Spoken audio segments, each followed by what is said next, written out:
didn't say, what are you looking so sad about, Jam? I'm surprised. I mean, I'm really insulted. I mean, that's not right what you just said. What do you mean, what I just said? I mean, I'm getting a drink of water. I'm late getting home, but you talking. I said something about the greatest heavyweight champ, man. I'm a hometown man, and you talking about Joe Louis, man. Joe Louis wouldn't be nothing to me. Joe, I tell you, Joe, do you think you would have stood a chance with me? Well, Clay, one time in my career, I put on a Bomber 1 tour. I would have been a bum compared to you. Well, you've been on the tour.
What's happening, everybody?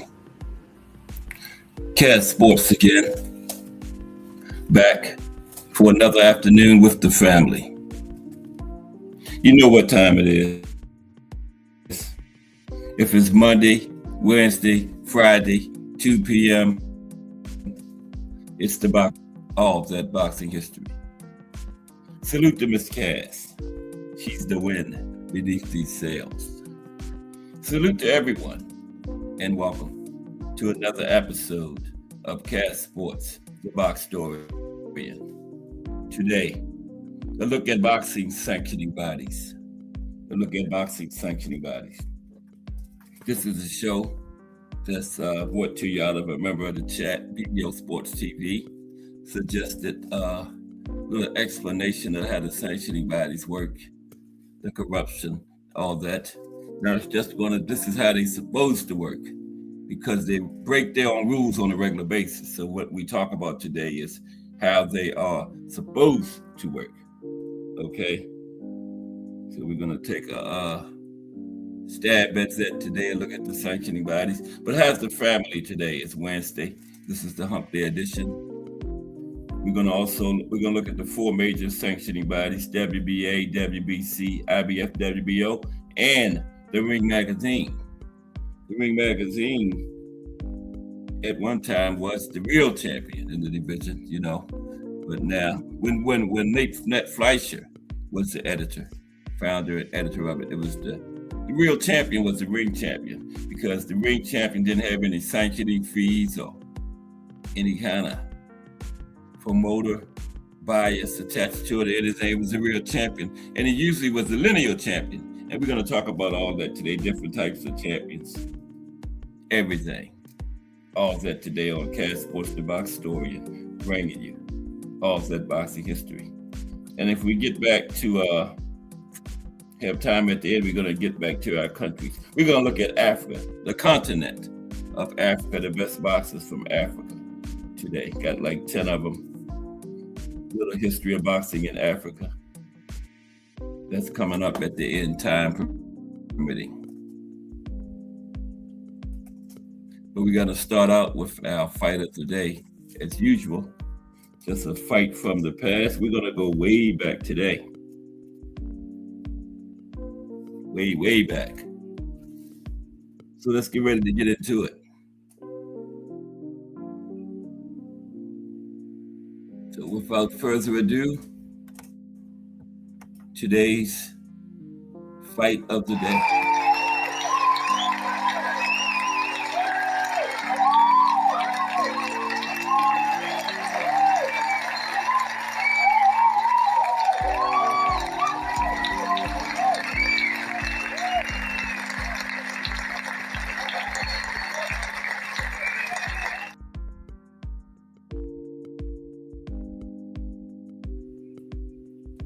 Today's fight of the day is John L. Sullivan versus Jake Kilrain, July 8th, 1899, end of a boxing era.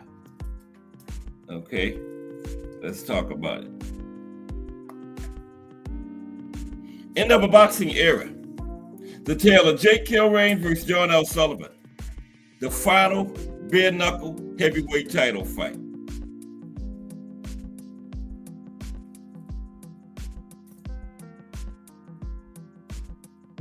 It was just past 10 a.m. on July 8th, 1889, as the two combatants entered the makeshift ring on a farm in Richburg, Mississippi. But the rising sun had already set temperatures past 100 degrees.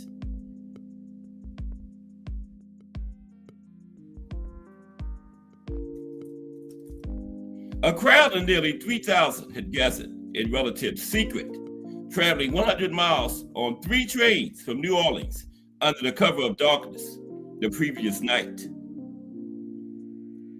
One train contained the fighters and their entourages. The 2 following trains carried the horde of ticket holders. Some had paid $15 for ringside seats. The rest paid $10 for general admission. They had come to witness an illegal activity. A bare knuckles boxing event, a sporting event deemed illegal in all 38 states at the time, including Mississippi, where the fight was held, where Governor Robert Lowry had offered a $1,500 reward for the arrest of both fighters.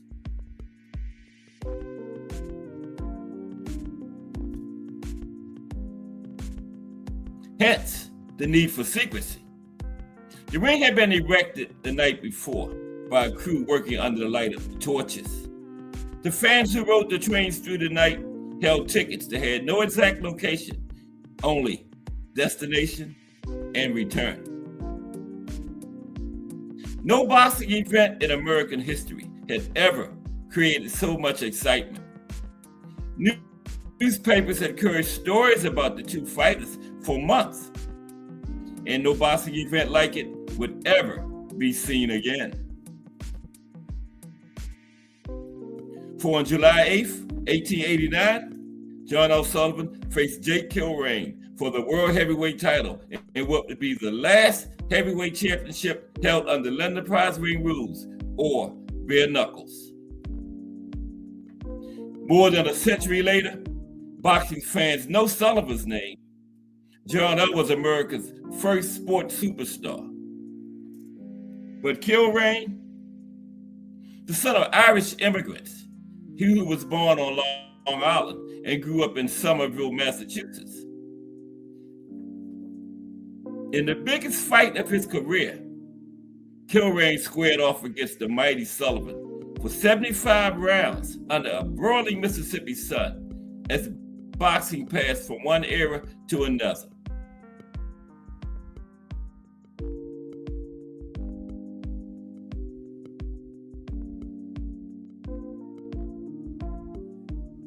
So who was Jake Kilrain?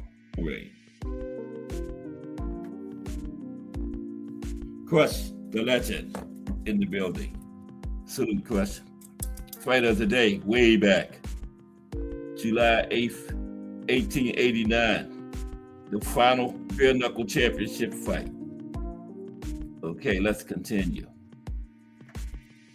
So who was Jake Kilrain? Now, Kilrain born John Joseph Kelly, Boston.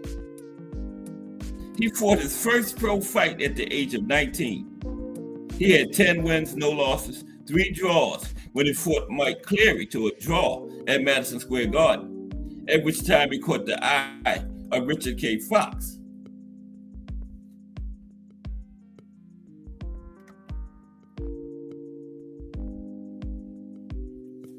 Now, Fox was the publisher of the National Police Gazette.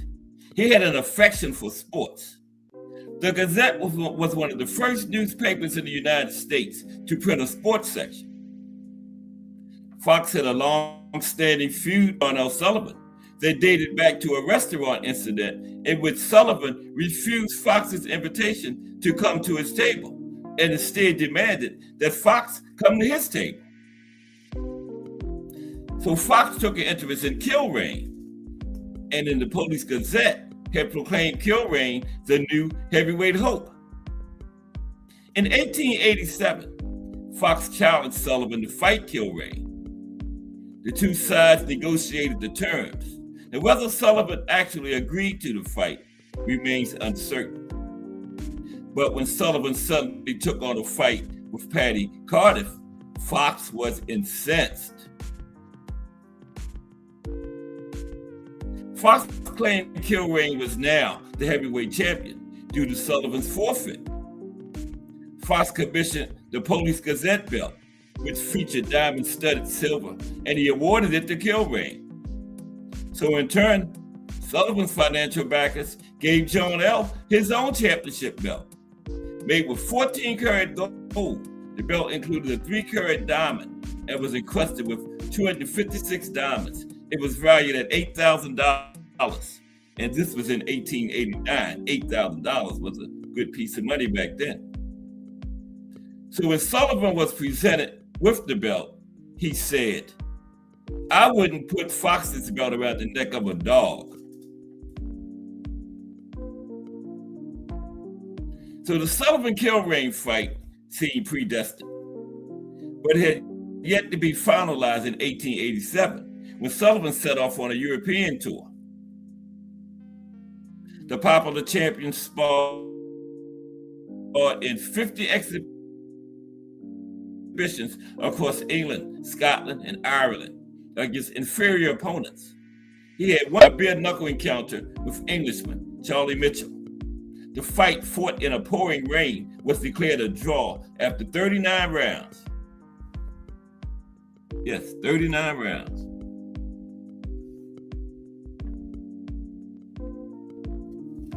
Kilrain met Smith. Now, Kilrain, meanwhile, also went to Europe. He accepted a challenge from Jim Smith, who shared the British heavyweight title with Mitchell, the man that Sullivan fought. Now, Sullivan's handlers hoped for a Smith victory, which would rid them of the Fox-filled nuisance Kilrain. They wanted Kilrain to lose, so they wouldn't have to worry about fighting him anymore. Now, Kilrain met Smith on December 19th, 1887, on an island on the Seine River in Paris. The two slugged it out for 106 rounds before the fight was declared a draw due to darkness. 106 rounds and ended in a draw. The younger and less experienced Kilrain had proved his mettle. Okay? He fought the British champion to a draw in 106 rounds. So, Sullivan could duck Kilrain no longer. But on his European trip, Sullivan had ballooned up to 280 pounds. His notorious drinking, he was said to consume entire magnums of champagne and beer steins filled with bourbon, and they caught up to him. He's mixing champagne, beer, and bourbon, okay? And they caught up to him. Sullivan returned to the United States in April 1888, and soon thereafter suffered a health scare so bad that a priest was summoned to his bedside.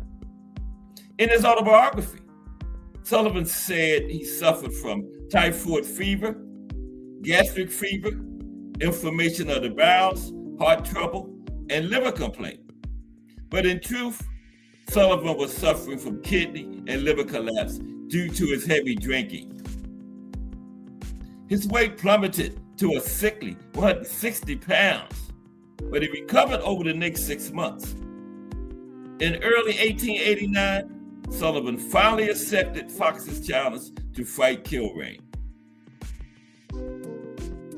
So the fight was on. Sullivan and Kilrain, finally, 1889. So, the stakes for the Sullivan-Kilrain fight would exceed $20,000, with the fighters' backers putting up $10,000 each. In addition, Sullivan and Kilrain would add $1,000 each to the pot at the start of the fight. Sullivan bet an additional $5,000. The winner would also get the other's championship belt and a percentage of the gate, which would wind up at netting another $10,000. An estimated $500,000 would be wagered by fans, with the smart money being laid on Kilrain due to Sullivan's well-known health issues. $500,000, and remember, this is in the 1880s now. Can't forget that. So that's well over about $20-30 million nowadays, if not more. But the money was on Kilrain due to Sullivan's health issues. But then Sullivan stepped into the ring on fight day and peeled off his robe, showing off a slim 215-pound frame. Got all that weight off. There's Sullivan. That's how he looked entering the fight. William Muldoon, a noted fitness expert, had worked with Sullivan over the previous 6 months in Belfast, New York. Muldoon had kept Sullivan from drinking by putting him through a rigorous routine of wood chopping, plowing fields, jumping rope, and sparring. So upon seeing Sullivan in such good condition, the crowd immediately sensed that the money bet on Kilrain was in jeopardy. Kilrain weighed in at 195 pounds, which may or may not have been an exaggeration of 10 pounds or more. The two would fight under the London Prize Ring rules, which combined boxing with wrestling. The major difference between Marquis of Queensberry rules and the London rules was that the Queensberry rules called for gloves, while the London rules did not. London Prize Ring rules was bare knuckles or gloves. So this fight was bare knuckles. But in addition, the London rules permitted grabbing and throwing. A have a time limit, but instead came to an end when a fighter was thrown to the ground or knocked down with a punch. And there was no specific number of rounds, unlimited rounds. As a result of the rule permitting grabbing, Sullivan had cut his hair and shaved off his signature mustache. See him right there, he don't have his handlebar mustache. Cut it off because you could grab and throw down. At 10:13 a.m., the referee, John Fitzpatrick, who would many years later become the mayor of New Orleans, called the fighters to scratch, a line scratched out in the middle of the ring. Called them to scratch, so they get ready to get it on. Fitzpatrick then shouted time, and the last bare knuckle world heavyweight championship fight began. In the first round, Kilrain grabbed Sullivan around the neck and threw him down. The round lasted just 15 seconds. The action was more of a wrestling match for the next few rounds. The fourth round lasted 15 minutes, okay? First round lasted 15 seconds. The fourth round lasted 15 minutes. In either the fifth or sixth round, reports from the time vary. Kilrain hit Sullivan in the air drawing blood. The referee called out, "First blood, Kilrain," and money exchanged hands in the stands as bets were settled. They even bet on who would bleed first. Sullivan began to outbox Kilrain.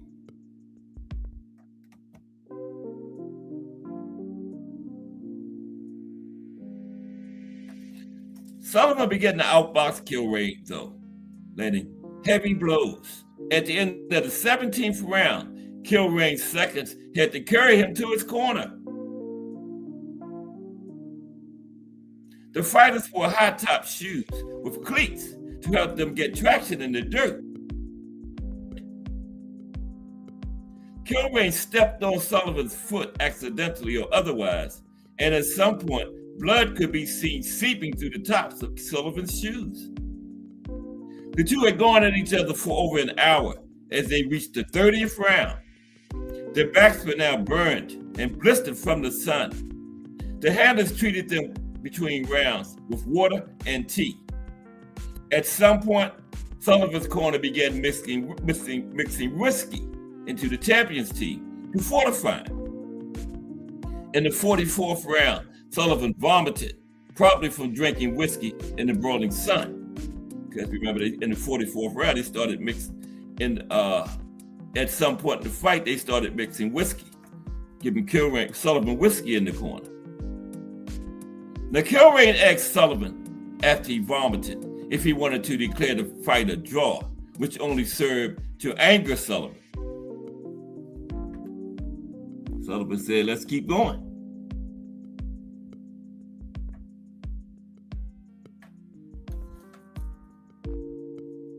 Sullivan dominated the later rounds, although Kilrain's punches did cause one of Sullivan's eyes to close.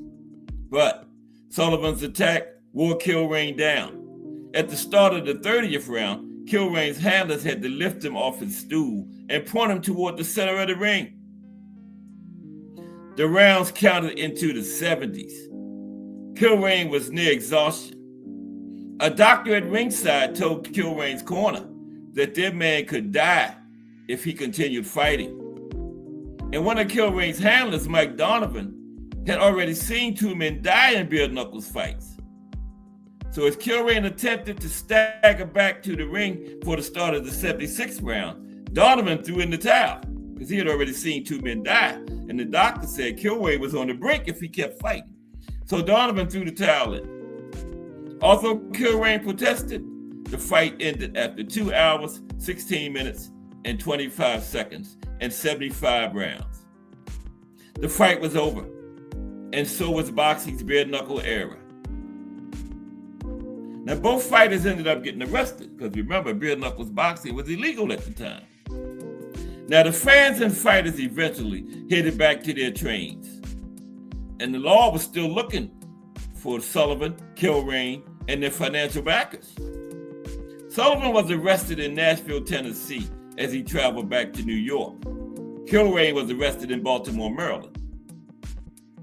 After a long trial, Sullivan was found guilty of illegal fighting and sentenced to a year in jail.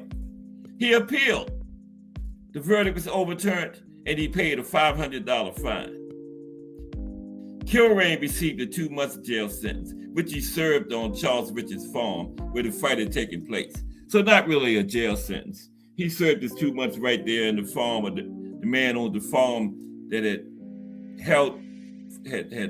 hosted the fight. So not really a jail term for him, but 2 months for Kilrain. Sullivan just paid $500. Okay? So, Sullivan didn't fight again for another years. He never fought bare knuckles again. He went on to become the first glove champion after that. Kilrain had 15 more pro fights in his career, but he never fought for the world title again. Never fought for the glove title. Kilrain died on February 2nd, 1918 in Abington, Massachusetts at the age of 59. Jake Kilrain was a pallbearer. Kilrain died 19 years later at the age of 78 in Quincy, Massachusetts. He is buried there in St. Mary's Cemetery, just a few miles from his old foe, Sullivan. All right, there you have it, the fighters a day. End of an era. The last bare knuckle championship fight. Okay, so today's show to you by BVO Sports TV.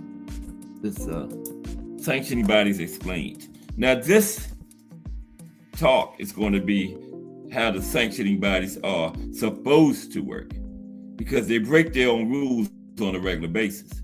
But this is how they are supposed to work, not how they work, how they were formed, what they were formed to do. Okay?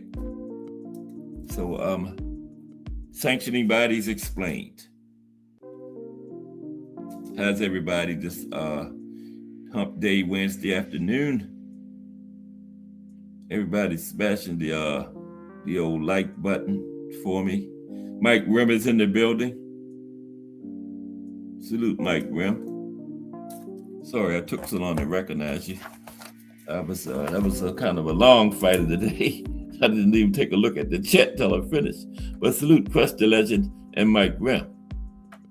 Okay, Sanctioning Bodies Explained today, though.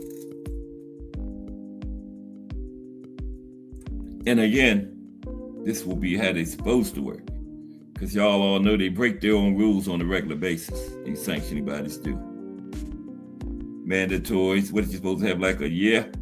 Champions haven't fought mandatories in 2 or 3 years. Okay, so yeah. So we're going to get into it right now. 4 major belts and organizations explained, and we're going to also take a look at the Ring magazine too, which at one time was the real champion when Ned Fleischer, the original founder, had it. But since Oscar Turkey Al-Sheikh, the Ring then fell back just like the other 4 sanctioning bodies. But we're going to take a look at that today too. The Ring magazine title. So let's get into it. Sanctioning Bodies Explained. There are the belts, the 5 belts.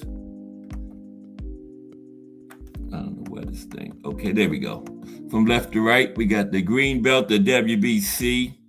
That's the ring belt. Next to it, the fancy red, white, and blue one. Then the maroon is the WBO. The black is the WBA, and the red is the IBF. Okay. Now,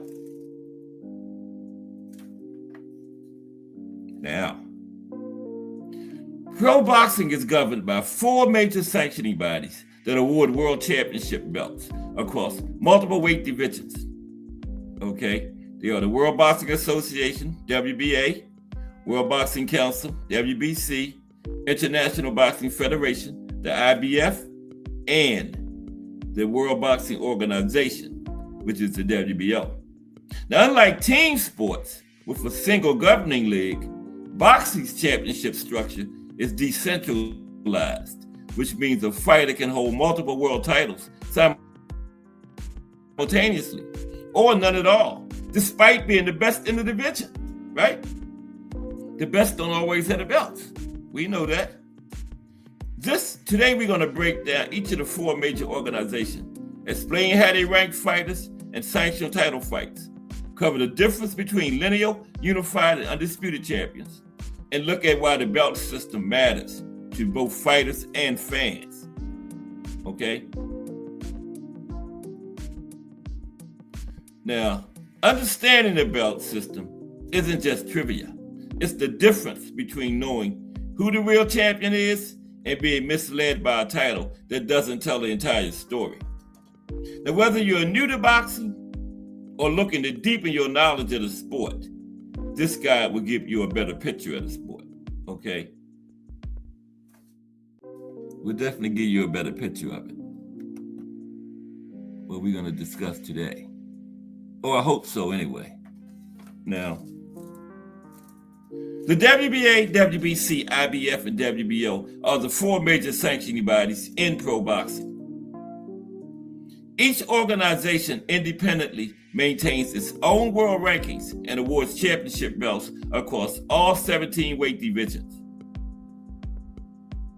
A fighter can be a world champion without being the best fighter in their division, because 4 separate organizations each crown their own champion. The title picture in any weight class can be crowded and confusing without context. The unified and undisputed status are the true measures of dominance. A unified champion holds 2 or more major titles. An undisputed champion holds all 4 simultaneously in any certain weight class, one of the rarest achievements in the sport. Now, each organization has its own history, philosophy, and belt structure. The WBA is the oldest. The WBC is widely considered the most prestigious. The IBF is the strictest, and the WBO was the last to gain full international recognition. The lineal championship is a separate concept from belt ownership. The lineal champion, the man who beat the man, traces an unbroken line of succession from the original world champion, regardless of which sanctioning body is involved. And we're going to go into lineal a little bit deeper later. Okay.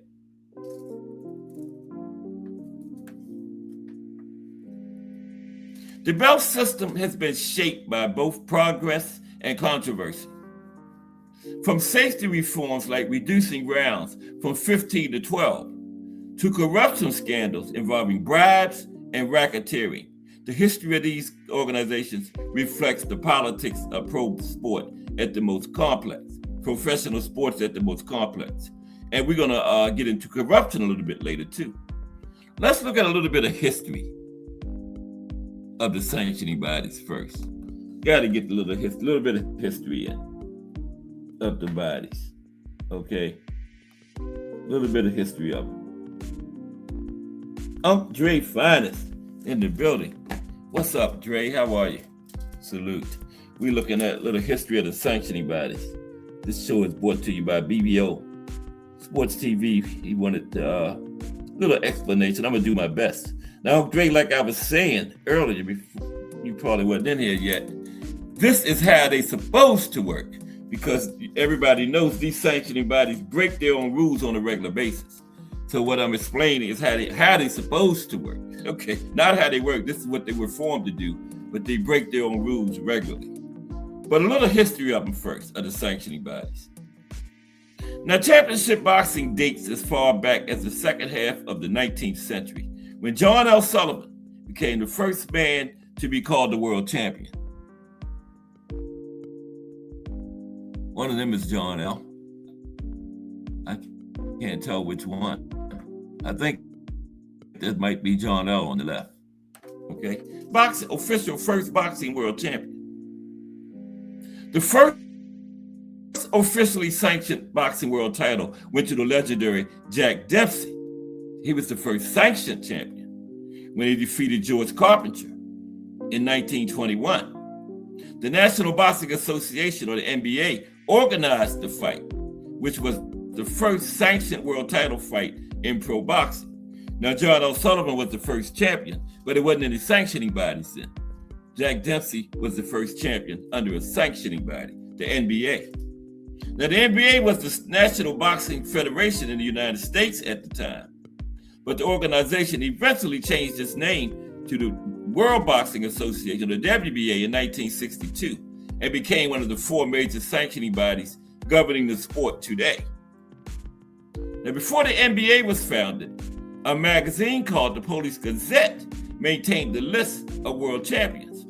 And ironically, the magazine wasn't even a boxing magazine, yet it filled the role for the sport. Today's version of the Police Gazette would be the Ring magazine.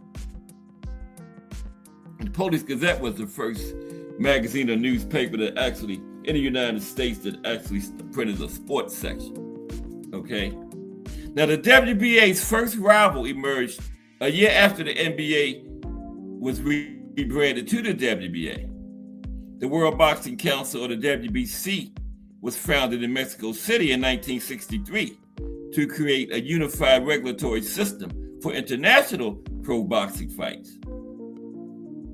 Now, infighting within the WBA led to the formation of the United States Boxing Association in 1976. The USBA was founded by the American branch of the organization that wanted to legitimize U.S. boxing separately. The international branch of the USBA was started in 1983 and renamed the International Boxing Federation, or the IBF, a year later. The USBA never became a major body, but it turned into the IBF, which is now one of the main four. And the IBF became the third organization to serve as a major sanctioning body in boxing.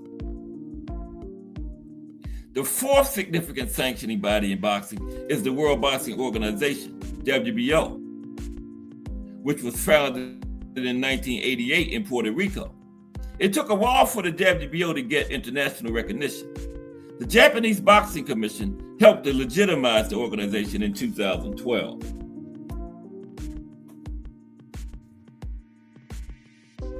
Now, while separate entities, now we're going to talk about each one's history a little bit deeper too. Now, while separate entities, the four major sanctioning bodies in boxing are unified regarding most things. They all award belts and titles for the best fighters in the 17 weight classes used in boxing, and they all formally recognize each other. But there are some differences in how titles are awarded. For example, the WBA has 4 titles awarded to champions: the interim, regular, super, and gold. And we're going to explain those in a minute. This approach is unique to the organization since most sanctioning bodies only have one main belt for each class. Despite their differences, the 4 organizations that sanction boxing work together to give boxing fans the best fights possible. Now, that's what I mean when that's how they're supposed to work. They're supposed to work together to give fans the best fights possible. A fighter becomes an undisputed world champion when they claim all 4 belts from the major sanctioning bodies in the same division. Okay? Yeah, all 4 belts in the same division. Now, understanding how the sanctioning bodies in boxing work. Understanding how they work. Mike Mazik. What's up, Mike Mazik? Salute. Explaining the sanctioning bodies today. Brought to you by BVO Sports TV. He ain't in here. He might be listening. But salute, Mike Mazik. Okay. Now, understanding how the sanctioning bodies in boxing work. Now, again, the primary function of a sanctioning body is to manage rankings for the different divisions they cover. Championship belts are awarded to the champion of each weight class, and these belts change hands whenever a champion loses. And champions are sometimes stripped of their belts for issues like not taking on mandatory challenges. World titles sanctioned by the 4 major organizations in boxing are the most prestigious belts, but smaller sanctioning bodies award lesser regional titles. Some of these smaller sanctioning bodies, like the International Boxing Organization, IBO, even have their own world titles, which are not as prestigious as those from the major organizations. So now let's take a more detailed look at the main organizations that govern the sport of boxing. First, the oldest one, the WBA. WBA was the NBA. Okay, so it's the oldest of the sanctioning bodies, the World Boxing Association. The World Boxing Association is the oldest major sanctioning body in boxing. Founded in 1921 as the National Boxing Association, the WBA awards 4 championships for each division: an interim champion, a regular champion, a super champion, and a gold champion. Now, regular champion, now see, this is how it's supposed to work. This is not how they do it, but this is how it was supposed to work. An interim champ, well, okay.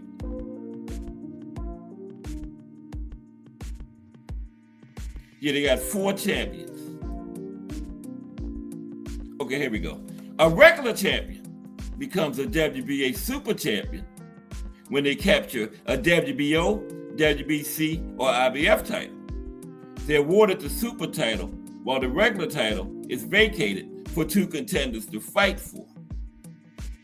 The WBA's belt system isn't popular with fans, as many feel it waters down what it means to be a champion. Now, the interim title is only used when the champion can't defend their title for whatever reason, while there are no clear rules regarding how a boxer becomes the gold champion. Now, right there, you're only supposed to have an interim when the regular champion can't defend their title. But they got the regular champion out there fighting and got an interim champion too. Just more sanctioning fees. But that was not what the plan was when they formed it. But like I said, they break their rules on a regular basis. Now, the WBA uses an elimination system to determine who the mandatory challengers are. The top two rankings of each division are left blank, and top contenders have to take part in elimination fights to earn either spot. The winners of these elimination fights become the regular champions, mandatory challengers. That's how it's supposed to work. Okay? Now, the WBA organized its first fight in 1921. The organization worked more like a boxing commission, publishing a list of top challengers and sanctioning title fights. There were no purse bids or sanctioning fees back then, and the organization didn't appoint its own officials for title fights. The World Boxing Association has had its share of corruption scandals over the years. In 1981, a boxing judge accused the organization of influencing judges to give their champions more favorable scores. The same judge also claimed he received bribes from the organization to influence fights. Things got even more scandalous when top-ranked promoter Bob Arum claimed he had to pay WBA referees to get more favorable outcomes for his fighters. But that makes you corrupt too, Bob Father, because you paid it. Okay? You paid it. Right? Okay, next, let's take a look at the WBC. WBC. Okay, again, this is how they're supposed to work. Right? But we all know they don't work anything like this. They break their own rules every time you turn around. Especially Mauricio, and we to the WBC now. But not just the WBC, they all corrupt. We're going to look at that corruption in a moment too. Now, the World Boxing Council is commonly regarded as the most prestigious sanctioning body in boxing. The organization was founded a year after the WBA was founded in 1963. Well, a year after the NBA became the WBA. Because the WBA was actually founded in 1921, but it became the WBA in 1962. And the WBC was founded in 1963, a year later. And it's been responsible for some of the highest profile fights in boxing history, including the Fury vs. Wilder trilogy. Now, many boxing experts view the WBC champion in any weight class as the true division champion. Now, the WBC has 4 titles for each division: the diamond belt, the silver belt, the eternal belt, and the regular belt. The regular belt is the only one that the other ones are. Let me explain those. Now, the diamond belt is typically awarded to the winner of historic fights. For example, Floyd Mayweather Jr. was awarded the diamond belt after his super fight against Manny Pacquiao. Mayweather also received an emerald belt valued at over $1 million from the WBC. The eternal belt is given to world champions who retired undefeated or fighters who never lost during their title fights. And the WBC created a one-time supreme belt for Floyd Mayweather Jr. to recognize him as the best fighter of his generation. But he really only had one regular belt. The WBC champions are expected to defend their belt at least once yearly, but they can't avoid this by paying a step-aside fee. They're to do away with that. You got a mandatory, forget a step-aside fee. Face your mandatory, okay? Step-aside fee is just a form of ducking, to me, personally. Now, the World Boxing Council was the first sanctioning body to reduce fights from 15 to 12 rounds. The decision came after the death of Duke Koo Kim after his exhausting 14 rounds with Ray Mancini. The other sanctioning bodies immediately followed suit, and pro boxing fights have been limited to 12 rounds ever since. Championship fights. Some of the big name champions that have held WBC titles include Muhammad Ali, Canelo Alvarez, Roberto Duran, Floyd Mayweather Jr., Bernard Hopkins, Hector Camacho, Manny Pacquiao, Eric Morales, Thomas Hearns, and Vitaly Klitschko.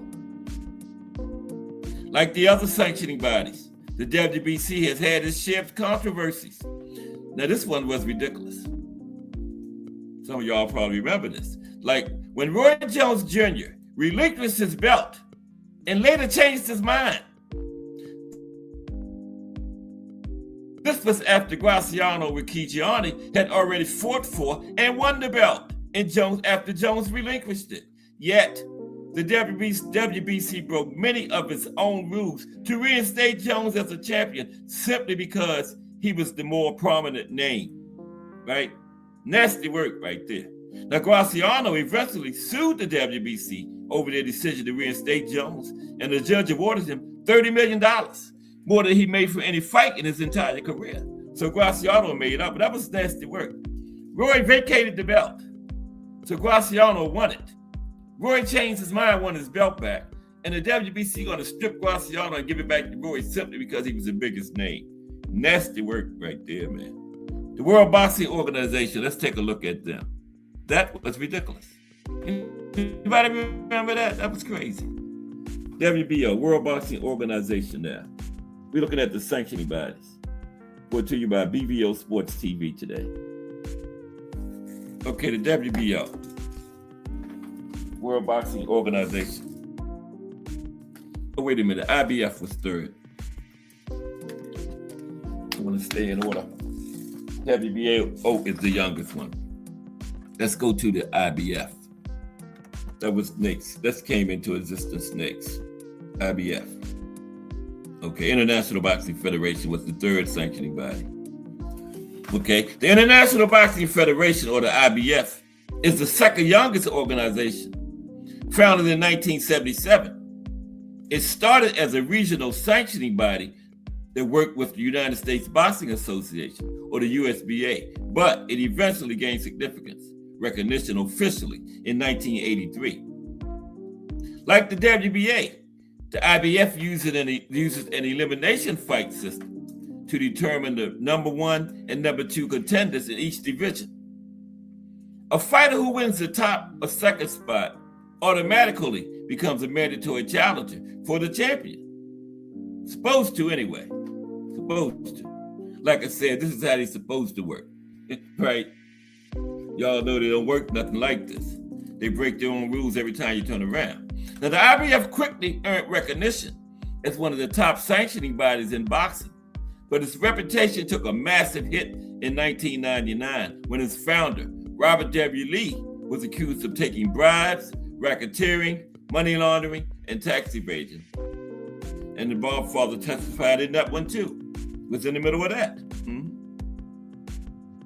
These charges against the IBF were a massive blow to their credibility.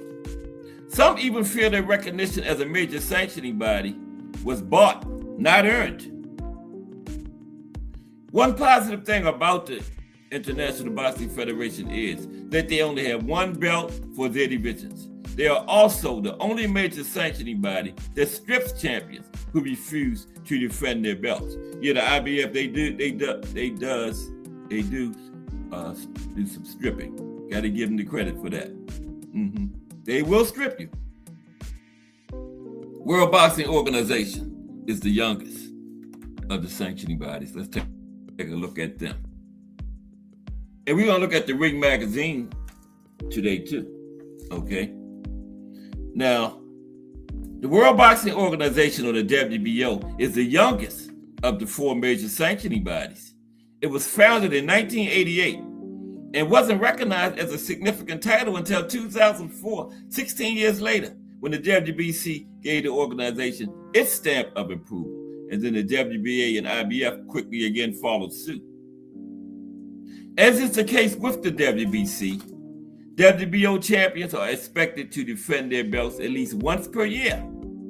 They can be forced to vacate their titles or be stripped if they fail to meet the standard, but they don't do it. The WBO started arranging international boxing fights shortly after it was founded, but they struggled to gain credibility in the United States. Some of their heavyweight champions even relinquished their belts to pursue better options with the other sanctioning bodies. Even the Ring magazine, the official magazine for boxing at the time, didn't recognize the organization at first. But the WBO did enjoy some success in the lighter divisions early on, as they managed to get an impressive list of champions like Nassim Hamed, Johnny Tapia, and Chris Eubanks. Other notable boxers who competed in WBA fights include Vladimir Klitschko, Oscar De La Hoya, and Marco Antonio Barrera. The WBO found recognition quicker in Europe, where they were immediately given the same recognition as the WBA, WBC, and IBF. Now, many in the boxing community still view the WBA as the least of the major sanctioning bodies, but their titles are now recognized. The WBO. Many in the boxing community still view the WBO as the least of the major sanctioning bodies, but their titles are now recognized worldwide. Okay, and then let's look at some of the notable other minor sanctioning bodies. International Boxing Organization, the IBO. Some of the minor ones, okay.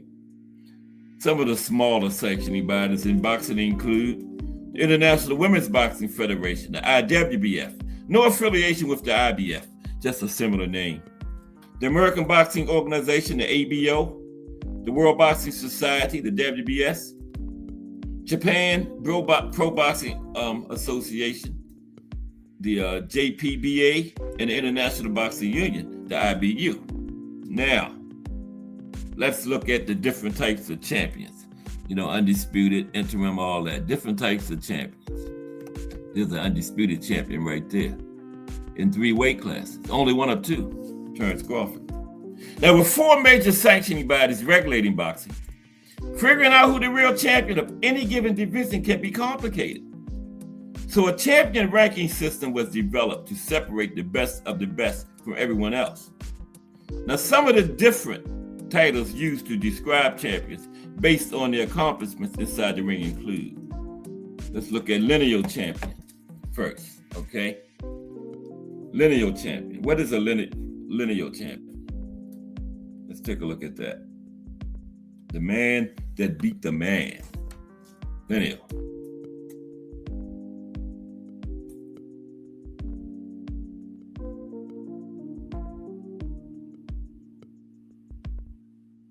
Okay. Now, what is a lineal champion in boxing? A lineal champion in boxing is an unofficial, highly respected title holder who earned the crown by defeating the reigning champion, effectively making them the man who beat the man. Now, unlike standard championship belts awarded by sanctioning organizations, lineal titles are determined exclusively by winning inside the ring rather than being stripped or vacated. Now, how the lineal championship works. To become the lineal champion, a fighter must defeat the previous lineal champion, okay, in the same weight class. You got to beat the man to beat the man. If a lineal champion retires, vacates the title to move up in weight class, or is stripped of their belts, the lineage is broken.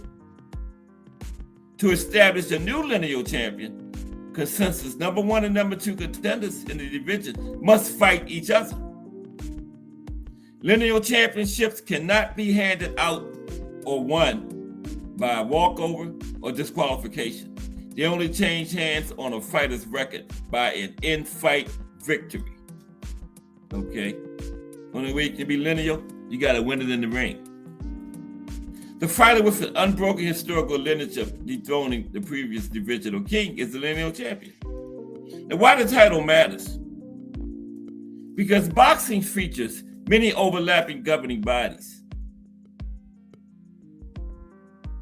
that often strip fighters of belts or create interim titles, it can be difficult for fans to know who the true champion is. The lineal championship strips away organized politics, acting as a historical, chronological tracking of the division's best fighter. That's the lineal champion. Can only be one in the ring. You can't be awarded a lineal title, nothing like that. Can only be one in the ring. The lineal championship. Only get that one way. Okay? A unified champion. Now, a unified champion in boxing is a fighter who holds titles with two or more of the major sanctioning bodies in a division. That makes him unified, okay? So he got the WBA and WBC, IBF. He's 3-belt unified. He get that fourth one, WBO, then he's undisputed. Undisputed champion. An undisputed champion is a boxer who holds all 4 belts from the major sanctioning bodies in one division. Okay? And some of the undisputed champions in the modern era include Terrence Crawford, Alexander Usyk, Canelo Alvarez, Naoya Inoue, and others. Okay, those were some of the big ones that we Okay, final thoughts. There's some lineal champions right there. Forgot to put that up there. All of those are lineal. Muhammad left to right, Vitaly Klitschko, Muhammad Ali, Mike Tyson, Tyson Fury. All beat the man that beat the man. But final thoughts, then we're going to look at the ring. No, we're going to look at corruption first, then the ring. Okay? Now, boxing's championship structure is unlike any other major sport. The existence of 4 independent sanctioning bodies means the title picture in any given weight class can be complicated. But understanding how each organization works, what each belt represents, and how lineal, unified, and undisputed status differ from one another makes the sport significantly richer and more rewarding to follow. For fighters, winning a world title from any of the 4 major organizations represents a career-defining achievement. For fans, knowing the difference between a mandatory defense and an optional tune-up, or understanding why an undisputed title fight is so rare and so significant, adds a layer of appreciation that transforms how you watch the sport. The WBA, WBC, IBF, and WBO are imperfect institutions. Their histories include corruption, politics, and controversy, alongside genuine moments of reform and progress. But they remain the pillars of professional boxing's championship landscape. And for now, they are the framework through which greatness in the sport is measured. Unfortunately, that's what we got right now. The 4 sanctioning bodies, WBA, WBC, IBF, and WBO. Now let's look at some corruption. Okay? Let's look at some corruption in the sport now. Boxing. Brief look at corruption. Yes, see that picture right there? That's somebody being paid to balance the scales. See the money changing hands? Then if the other side come in and give them enough, they'll turn it back the other way. That's boxing. Unfortunately, that's it. But let's look at some corruption right now. Okay. Corruption in boxing. Appreciate everybody in the building so far.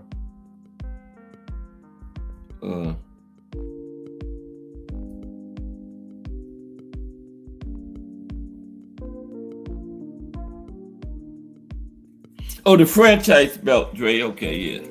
Let's take a look at that real quick. The franchise belt. Yeah. The WBC, the protection belt.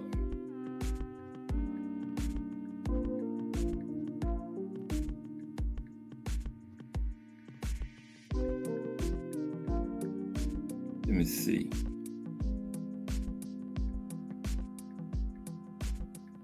Franchise. Okay. Okay, what I can get us on that. That completely missed that one, Dre. Thank you, Dre, for bringing that up. Okay, here we go. Now, the WBC Franchise Championship was a special, non-transferable designation introduced by the World Boxing Council in 2019. It was awarded to elite dominant champions, allowing them special privileges such as exemption from mandatory title defenses and the freedom to pursue fights across multiple weight classes without relinquishing their status. It's a protection belt. Now, unlike a traditional world title, the franchise designation was conferred by a 2/3 vote of the WBC Board of Governors, rather than one in a fight. The holder did not have to fulfill rigid mandatory challenger obligations, nor could the title be lost if the champion lost a fight. Couldn't lose it in a fight. The franchise designation is designed to automatically transition to a WBC Emeritus champion status when the fighter retires. If the franchise champion is defeated, the opponent does not automatically become the new franchise champion. Notable franchise champions. The WBC historically reserved this designation for a select few pound-for-pound stars, which allowed the WBC to crown a separate traditional world champion in the same division. Canelo Alvarez, Vasily Lomachenko, Teofimo Lopez, George Kambosos, Devin Haney, Juan Francisco Estrada. Now, the introduction of the franchise belt caused significant confusion among boxing fans and media, because the WBC permitted the franchise title to exist simultaneously alongside their the traditional world championship belt in the same division, okay? It often blurred the lines of who the absolute undisputed champion in a weight class truly was. Okay? Yeah, that was the franchise belt. Thank you for reminding me about that, Dre. But yeah, I looked at that as just like a protection belt. The franchise belt. There's BBO. What's up, BBO? I hope helping you out a little bit, BBO. Because like I said at the top, BBO, this is how it's supposed to work, right? But they break the rules every time you turn around. But this is what they were designed to do. But let's look at a little corruption now. Yeah, we done went through a lot of it, BBO. We're gonna look at the ring belt too in a moment. But yeah, let's look at some corruption in the sport now. But thank you, Dre, for bringing up that franchise belt. Appreciate that. Okay. Now, yeah, it's still confusing, BBO. It's confusing because they make it confusing. Now, if they went by the rules that they made for themselves, it wouldn't be confusing. But, they have certain rules and regulations, but then they turn around and do the opposite. Like I was saying about Roy earlier. Roy was the WBC champion. Then he vacated his belt. Graziano Ricciani won the belt in a fight. And then Roy changed his mind and wanted it back. And guess what? The WBC gave it back to him. Right? That's crazy. He vacated it. Then he wanted it back and they had a fight for it. They stripped the guy that won it in the fight and gave it back to Roy. But the guy did win $30 million. A judge awarded him. That was more than he made in his entire boxing career. So there is that in it. They did have to pay for that nonsense. But that's the type of nonsense they do. Now, corruption in pro boxing remains a pervasive issue, driven by fragmented governing bodies, subjective judging, and promoter monopoly.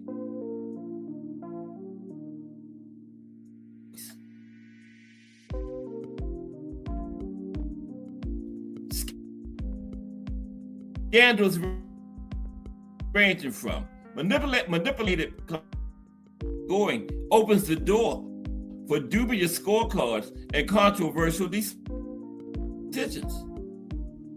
Promoter conflicts. Promoters often hold disproportionate disproportionate power, frequently managing fighters while simultaneously paying the ring salary. A separation creates a massive conflict of interest. Massive conflict of interest. Fragmented regulation. This is the main one right there. Fragmented regulation. All these different sanctioning bodies and titles and stuff. Unlike boxing features 4 major, often competing sanctioning bodies: WBC, WBA, WBO, and IBF. This fragmentation allows for manipulated fighter rankings and avoided mandatory matchups. That's the main problem right there, the fragmented regulation. All these sanctioning bodies. They need somebody over the sanctioning bodies. And then plus that, you got the state athletic commissions. Every state got different rules, right? You're fighting by different rules depending on what state or even what country you fight in. So it's just BBO, you right? It's super confusing, super confusing, right? Now, in the amateur ranks, they had an investigation into the Rio and London Olympics, revealed systematic match fixing, bribery, and ringside signals used to manipulate fight outcomes. Now, top fighter exploitation. Top fighters have considered over predatory promotional contracts, with champions like Terrence Crawford publicly citing withheld revenues and filing lawsuits against promoters to challenge the sport's financial opaque practices. Now, due to a lack of guaranteed paydays and protection for athletes compared to other major sports, prominent boxers have advocated for forming a fighters' union to combat systemic power imbalances. They actually had a union like early 2000s, but it didn't work out too well. Because the main thing that made it fail was, guess what? The fighters didn't buy into it. In order to have a union, the big names got to buy into it. You can't have the 14th and 15th ranked fighters, but they actually had one. Like the 2000s, we talked about that before. We're going to have to talk about that again someday. Let's cover the Ring Magazine then. Because at one time, the Ring Magazine champion was the true champion. Because no sanctioning fees, you don't have no promoters or nothing connected to it. And it's one in the ring. The ring used to one time recognize the lineal champion as the true champion of each division. So let's take a look at it. This is how the ring used to be when Ned Fleischer, the founder of it, he passed away in the 70s. And then once Oscar, Turkey Alley Sheik, people like that got their hands on it, it was all downhill from there for the Ring Magazine. When Turkey Alley Sheik got it, the first 10 issues had yard season fighters on the cover. How's that for non-biasness? First 10 issues had yard season fighters on the cover under Turkey Alley Sheik. So he's telling you right there, I'm going to be biased toward my fighters.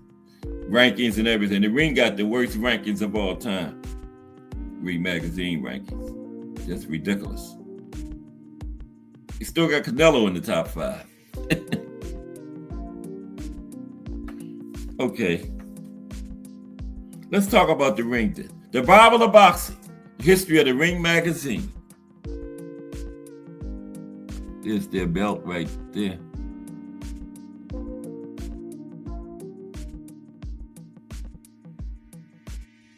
Best looking belt too, the ring belt. Okay, so in the early 1920s, boxing still lived somewhere between chaos and the edge of the law. Now, Jack Dempsey was at the forefront of that pugilistic pandemonium, standing as both the most feared and admired fighter on the planet.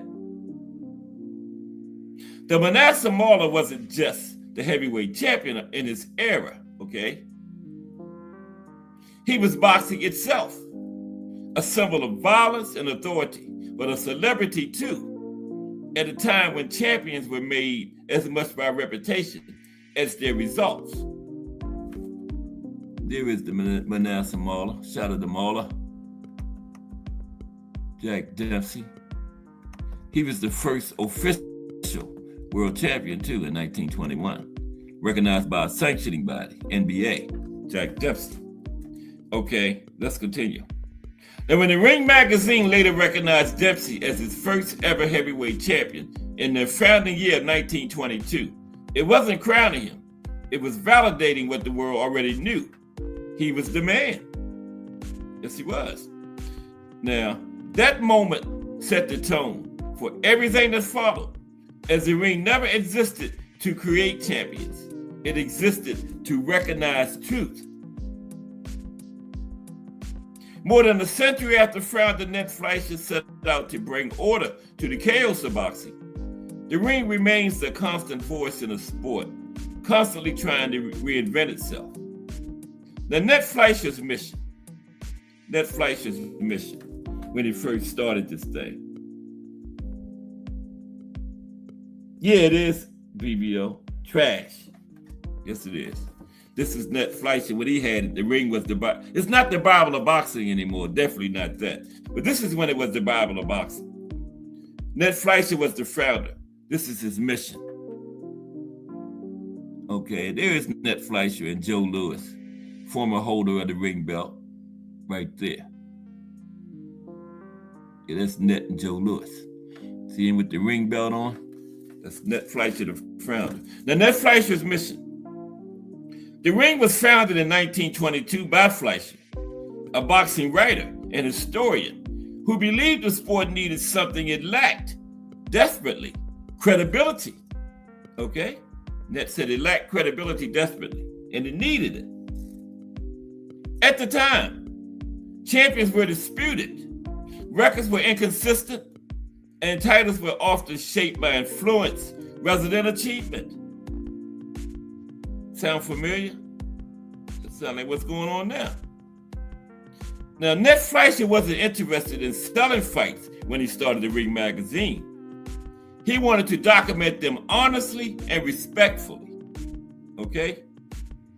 His magazine wasn't built on hype, but on credible observation, on the belief that boxing deserved a consistent, respected record of what had actually happened between the ropes. Over time, that commitment earned the Ring its defining title, the Bible of Boxing. It was a title that meant something back then, all the way up to like the 70s. It was a title that meant something. Fleischer established the Ring belt to represent the one true world champion, the man who beat the man. Like I was saying, the Ring always recognized the lineal champion. Okay? Now, the Ring magazine belt is the signature that you are the king of your division, stated Bernard Hopkins, the oldest world champion in boxing history. He was the former undisputed middleweight ruler, first four-belt champion, first undisputed champion in the four-belt era was B-Hop. Okay, former Ring. There he is. Now, B-Hop continued. To me, the Ring belt is a pride to own it. Thus, the Ring belt is a tradition. Yeah, B-Hop said it's a pride to have the Ring belt because it's a tradition. As boxing evolved over time, so did its problems. Governing bodies eventually multiplied and sanctioning fees grew. Ring ain't never had a sanctioning fee. Ring belt, Ring magazine belt, you don't need to pay sanctioning fees for that. But the governing bodies multiplied and sanctioning fees grew. World titles became fractured with a political undercurrent, and their meaning was gradually diluted by business interests. But the Ring Championship stood apart. There were no fees to pay and no mandatory challengers to appease. Just the man that beat the man, that's all. There's another former ring champion, Homicide Hank, Henry Armstrong. when the ring was the man that beat the man. Okay? Homicide Hank, former Ring Magazine champion. We're looking at the Ring Magazine belt now.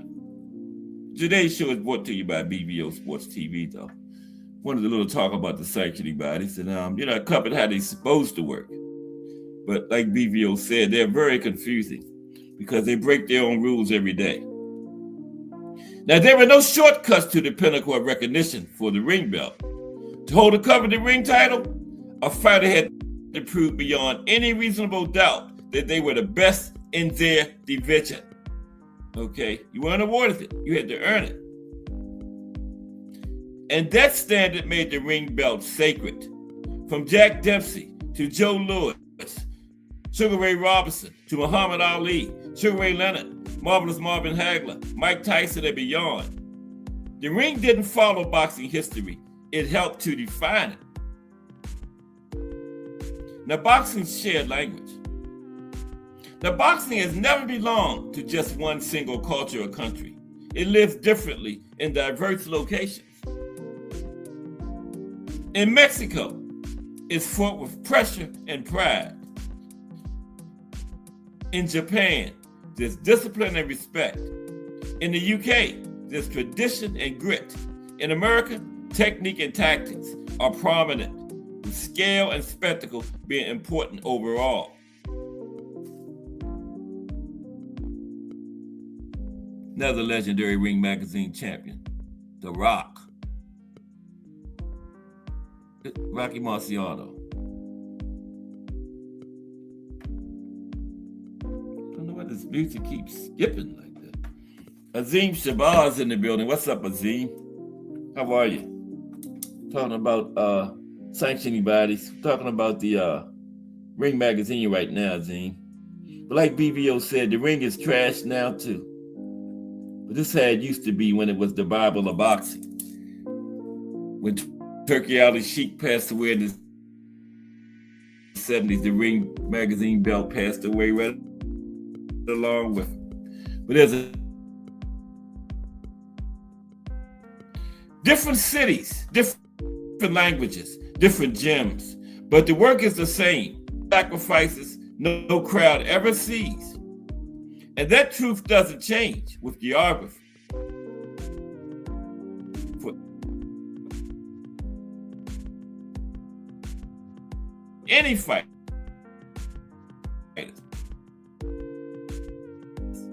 and the ring recognized his ring belt. Okay? Now, the ring's pages gave equal recognition to flyweights and heavyweights, to fighters from overlooked regions, and those from boxing's big.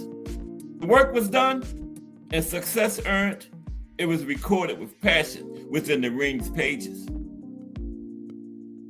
Through turbulent eras, boxing survived the mob era, the television boom, the pay-per-view explosion, and the digital age, while promotional power shifted over time, but the ring endured. Even as the sport fractured under competing interests, the ring remained a reference point, a reminder of how boxing used to be judged before financial complications appeared. There's another legendary Ring Magazine champion, the old mongoose, Archie Moore. Yeah, he was, wasn't he, Jay? Hank was a bad man. Homicide Hank was. You just take Aaron Pryor, the way he fought, multiply that by 10, you got Henry Armstrong, okay? Henry just coming at you, throwing punches from everywhere. And didn't care where he threw them. Low, behind the head, elbows, everything was coming when Henry was coming. But he was a bad man, like Dre said. The rankings, rivalries, and legacies were preserved when others were distorted. The ring became less about who shouted the loudest and more about who had actually earned their place.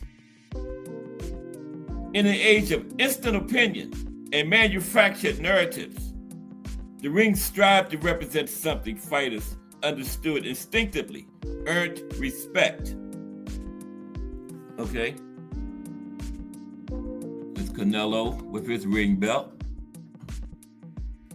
Another ring champion. Okay, Canelo looked like he got 2 ring belts. Wow. Now, being recognized by the Ring magazine meant more than visibility. It meant validation of their work being seen, measured, and acknowledged without bias. Fighters knew the difference between promotion and truth, with those superstars at the very top welcoming the prestige that came from being recognized as a Ring magazine champion.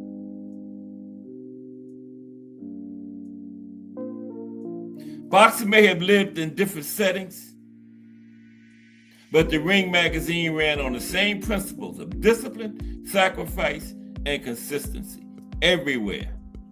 A legacy built over a century and a movement built for what's next.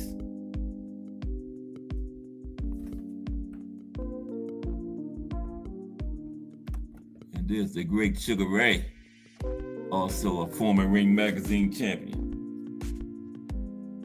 Now, it's been a century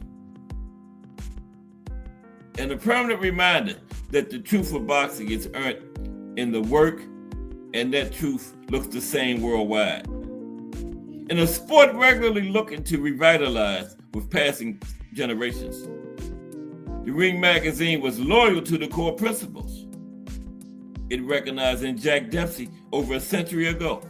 The Ring magazine, okay? Yeah, that was a little talk about the sanctioning bodies. Now we got we're going to look at some of the dirtiest boxers in history now. Okay? Because we got like 40 minutes left. We're going to look at the in the radio age too, Dre. Yeah. Radio came before TV. The Ring came through all of that. Yes, it did. All of that. And then we got some of the dirtiest boxers in history. And just going to look at some boxers from Africa. How we do countries at the end every day. We look at a continent, Africa. Let's look at Africa first. Some boxers from that great continent. Now let's look at the dirty boxers first. Some of the dirtiest boxers in history.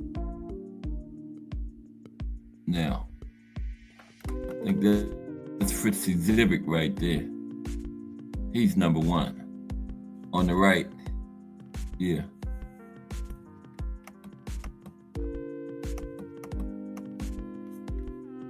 You better bring 2 lunch pails when you fight Fritzy.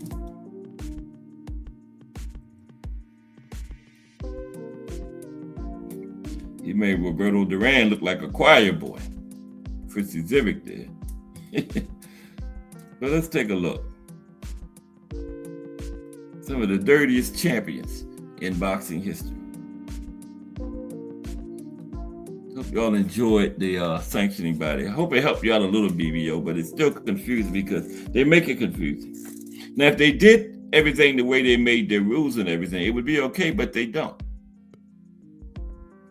Now, 12 of the dirtiest boxers in history, champions.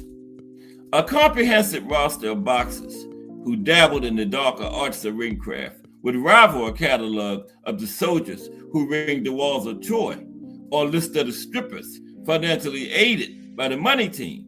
In other words, far too long to put together, but legit champions who made breaking the rules an integral part of their pugilistic success. That we can manage. Admittedly, a discussion of just plain old dirty fighters is always a treat, as it involves characters like two-ton Tony Galento and getting to see Andrew Galata hammer Riddick Bowe over and over south of the border. It is Tony Galento right there on the left. Tony would not take a shower for like 2 weeks before his fights to keep the fighter from clinching. 2-ton Tony on the left, and he dropped Joe Louis. He dropped Joe Louis. Yes, he did. So let's take a look at the list. Let's take a look at the list. There's Andre Ward. Your BVO says Andre used to bite people and stuff. There's the Hands of Stone. He was more rough. I wouldn't exactly say dirty. Roberto was just rough. Oh yeah, Friday we're gonna do a remembrance of Lightning Ray Lampkin. He passed away last week.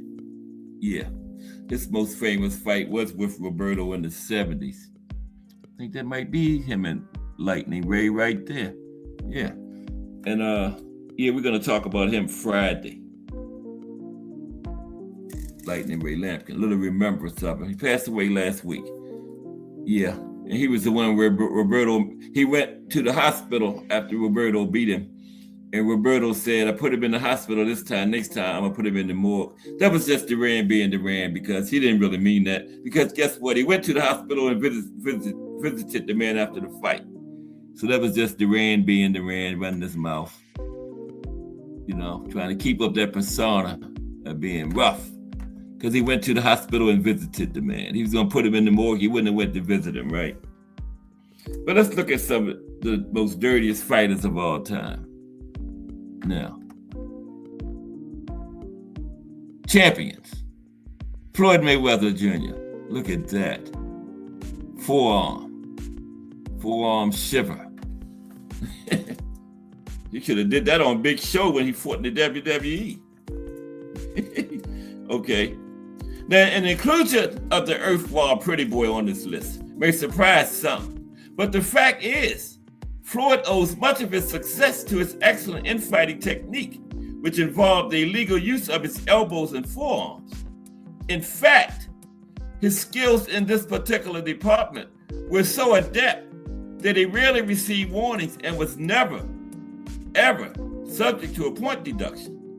And yet many opponents have made reference to this aspect of Floyd's game, and some openly called him a dirty fighter. Evander Holyfield. Yeah, he belongs on the list. There's Evander right there coming in head first, see? That's why Mike bit him. Because Evander did that in both fights and the referee wouldn't penalize him. So Mike took matters into his own hands and bit him. Yep. See Evander coming in head first? Evander Holyfield makes the list.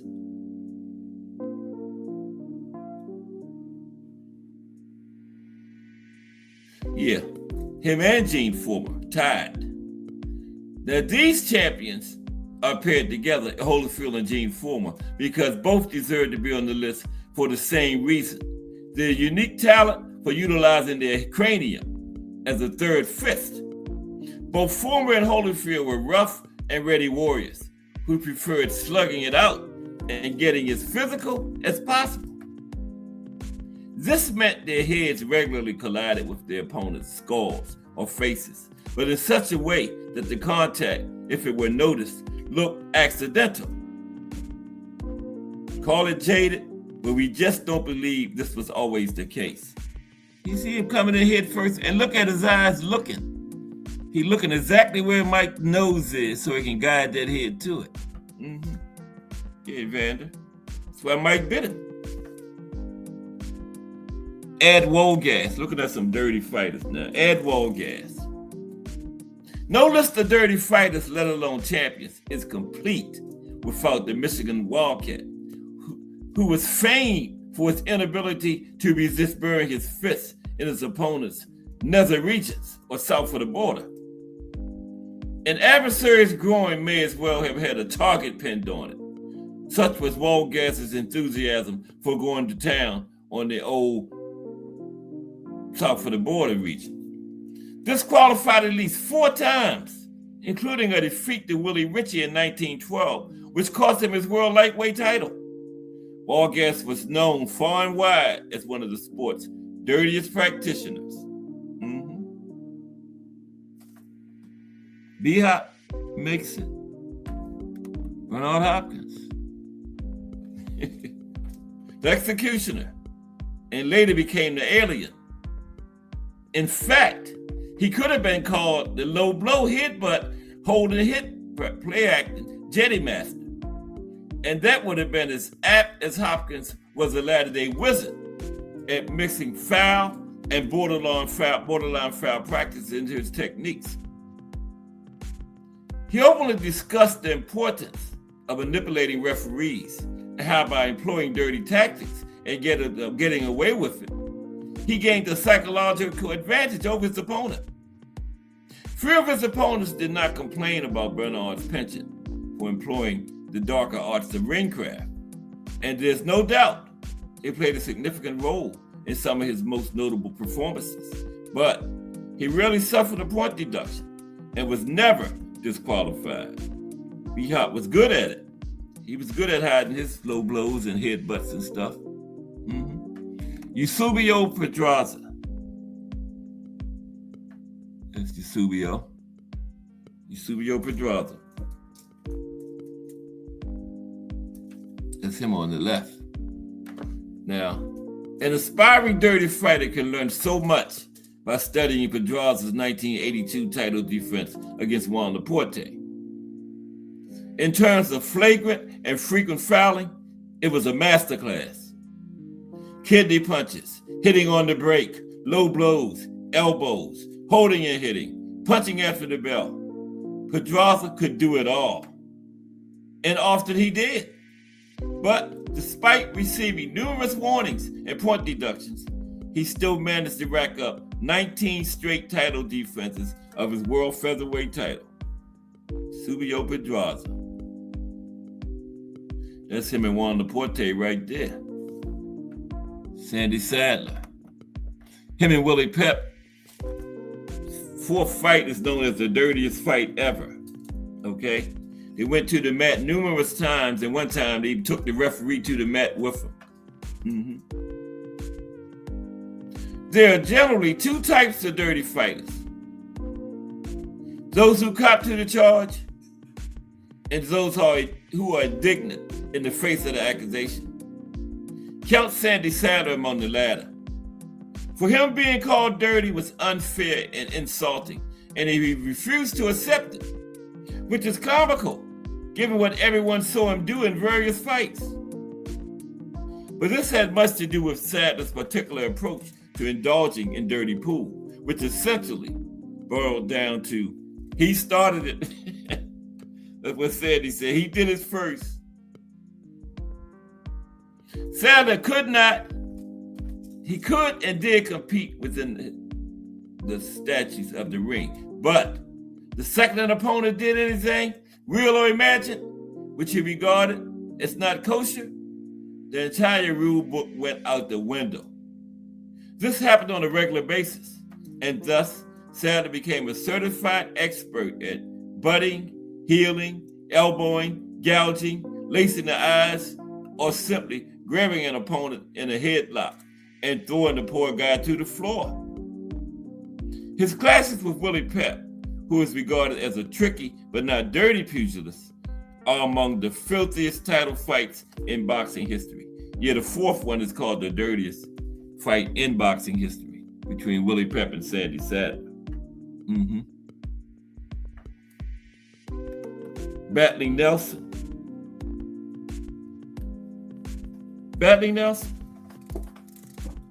Like so many rough and tumble brawlers of his era, including his own nemesis, Ad Walgas, who was number 2 on the list, Nelson paid little attention to the rules once the bell rang.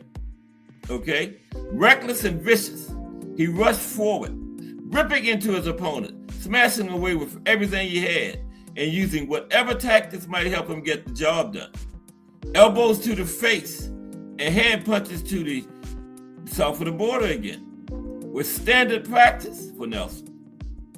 His most famous fight, a showdown with the great Joe Gans, ended when Nelson, knowing he was about to lose, intentionally drilled poor Joe right in the crown jewels and the durable Dane was promptly disqualified. Yup. Battling Nelson. Yeah, the great Harry Grab. Yeah, Harry Grab makes the cut.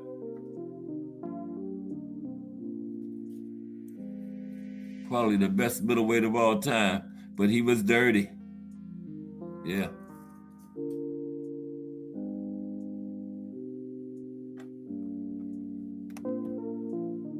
Oh, shoot. Yeah, Harry was dirty. Here he is, the Pittsburgh Windmill. There can be no doubt that the Pittsburgh Windmill will forever be regarded as one of the greatest fighters who ever lived. And while some disagree and call it a bad rap, it is likely he will also rank high on any list of dirty fighters. Grab's style was to swarm and overwhelm his opponent, and in the midst of a full set of legal blows, there were often more than a few illegal ones. Few expected Grab to fight clean, so referees usually just shrugged their shoulders and watched the carnage unfold. In fact, when Harry wasn't ignoring the referee, he was known to intimidate officials, yelling at them when they tried to intervene or break a clinch. Grab loved clinches. Within their close confines, he did some of his dirtiest work. While each time an opponent found himself in a desperate embrace with the Pittsburgh Windmill, it must have felt like creeping death. Elbows, thumbs, headbutts, laces, all part of the arsenal employed by perhaps the greatest middleweight in boxing history. Harry Grab. Antonio Margarito, yeah. He got to be on here. High on the list, Antonio. He got busted with the hand wraps. There's no more heinous crime in boxing than loading the gloves or hand wraps. In doing so, a boxer effectively removes himself from the realm of sport and enters the domain of criminality. Boxing is already dangerous enough. Inserting plaster in the gloves or hand wraps takes it to another level. Such an act should disqualify a boxer from ever competing again. That's what I said. But they let Margarito come back. Once you load them hand wraps, that should be it for you. You get caught, you should never be able to compete again. Margarito holds a unique place in boxing history. He's the only world champion to ever be caught loading his fists, attempting to carry lethal weapons into the ring. Theoretically, it's possible he was not aware his trainer, Javier Capetillo, had inserted a tampered knuckle pad into his wraps before his fight with Shane Mosley. He knew. But nobody buys it.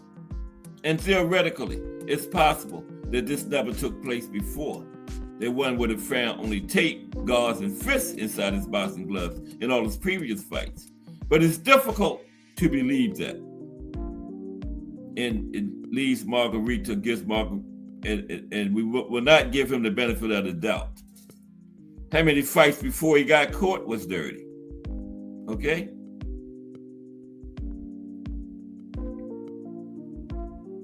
Kid McCoy, Charles Kid McCoy, makes the grade as one of the dirtiest champions ever. Charles Kid McCoy.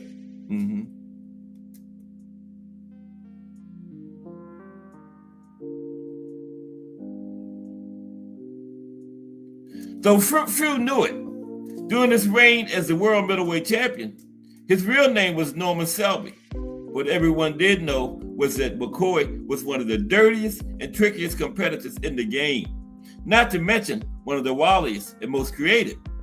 He famously manipulated opponents before they even stepped into the ring, such as when he rubbed flour on his face to appear deathly ill and tricked defending middleweight champion Tommy Ryan into not training for the title fight. Put flour on his face. He was also known to coat his gloves with ammonia to blind opponents. On one occasion, scattered thumbtacks on the canvas to disable an opponent, fighting in bare feet. Wow. The mysterious Billy Smith. He was a bad one. And number one was Fritzy Zivit, dirtiest fighter of all time. That's him and Homicide Hank right there. Let's see. Fritzy get ready to put his head into the man's throat. The ultimate scoundrel up the ring, if other champs are dirty, Zivit was absolutely filthy.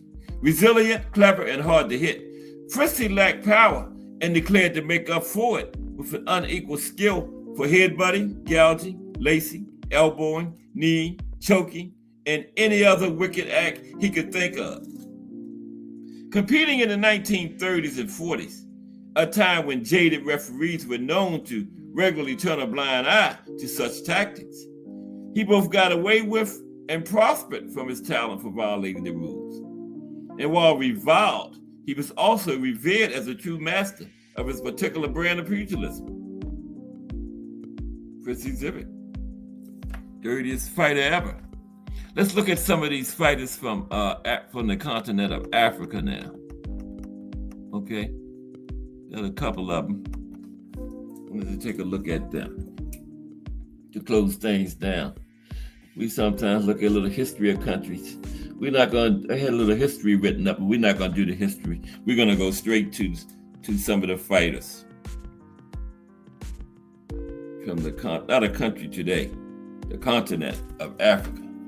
First is Azuma Nelson from Ghana. Yeah, Azuma Nelson. He's from Ghana. Here's Azuma on the right. Yep.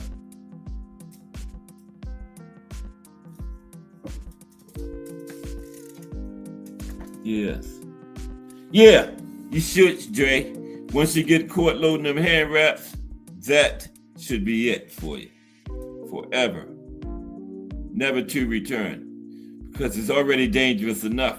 People have died just from legally getting hit with just your hand wraps and fists in the gloves, right? People have died from that. And then you putting plaster of Paris in there. You know, it gets wet, turns into cement as it gets wet, and as your hands sweat in them gloves, pretty soon you got like a cast inside them gloves. So you should be banned for life. But Azuma Nelson, looking at some boxers from Africa now. He was born in Ghana. Nelson is a national hero in his homeland. He's widely considered the greatest African boxer of all time. Having reigned as a WBC world champion at featherweight and super featherweight twice. Okay? A glittering amateur career saw the professor win every title except an Olympic gold medal. Denied the chance after Ghana boycotted the 1980 games, where he was a strong favorite to win the medal. Country boycotted. After easing into the pro ranks in his 13th fight, he would get a last-minute call-up to challenge for a world title in a fight that would change his life forever. Yeah, he went 15 rounds with Salvador Sanchez. He was very much considered an unknown quantity and a huge underdog when asked to take on Mexican great Salvador Sanchez at Madison Square Garden in 1982. But Nelson would go 15 rounds with the WBC featherweight champion before being stopped late. But his stock had rose. People now remembered and applauded the name. He was only in his 13th pro fight when it happened. 2 years later, Nelson would get another shot at the belt. But again, he would be up against it as he traveled to Puerto Rico to take on a national star, Wilfredo Gomez. Now he would win by late. He lost by late stoppage. Now wait a minute. Oh, he won this fight by late stoppage. Okay, and he defended the belt on 6 occasions before jumping up in weight to win and then defend the WBC super featherweight title on 13 occasions, often on American soil, in a remarkable 47-fight career. So 21 title fight defenses. Okay.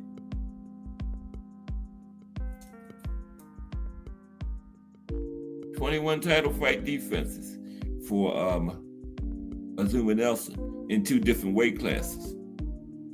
The great Dick Tiger Dick Tiger. We're looking at some great fighters from Africa now.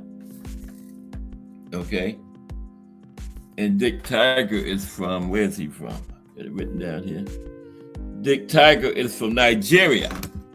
We're looking at a continent today. You know how we look at countries at the end of the shows, looking at the continent of Africa. Dick Tiger is from Nigeria. He was a great one. Fought back in like the 60s, late 50s, 60s. He was one of those great 1950s middleweights, the greatest era ever for middleweights, the 50s. Now, hailing from Nigeria, Dick Tiger became a two-time undisputed world middleweight champion and helped keep boxing alive during the 1950s boxing industry recession.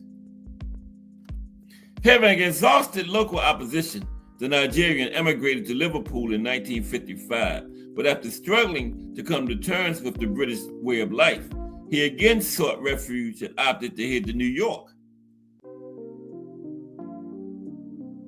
His career really took off in 1963, when having previously won and drawn with Gene Foreman in world title fights, Tiger would produce a stellar trilogy-defining performance to become the undisputed king at 160 pounds. He would floor and mesmerize and dazzle Foreman to keep hold of his WBA title and had the goal of the WBC to his waist. Despite losing the belts in his next fight to Joey Giardello, Tiger would confirm his champion status by reclaiming the titles in a rematch at Madison Square Garden 2 years later. From there, the Nigerian would move up in weight and unify the light heavyweight division. A deadly and deplorable illness would sadly take its toll on Tiger and cut short a tremendous boxing career. After contracting cancer, Tiger traveled back to his homeland and was dramatically laid to rest in December 1971, aged just 42. Wow. Next is the Beast. Talk about some fighters from Africa. That's not the Beast. There's the Beast. John the Beast Mugabe is next. Nope.